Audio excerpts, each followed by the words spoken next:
High, আজকে এই পুরনো চুড়িগুলো দিয়ে কিছু একটা বানাতে চলেছি। তো দেখা যাক কি হয়। এটার উপরে গ্লু দিয়ে আমরা এরকম ভাবে চিটিয়ে নিচ্ছি। হাসি লাগছে, এটা ফেল হয়ে গেছে, এটা হচ্ছে কি তখন থেকে। তো অন্য নেব। তো আমার কমপ্লিট হয়ে গেল, ওর এখনো হয়নি। এইরকম ভাবে কিছুটা দেখতে হয়েছে।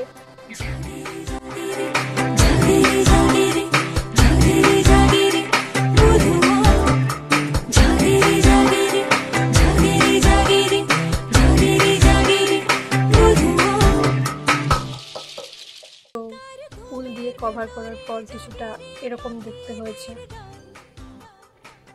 3 বার হলো, চিটছেই না এটা। তো এরকম হয়েছে কড়ি বসানোর পর। সে কি কথা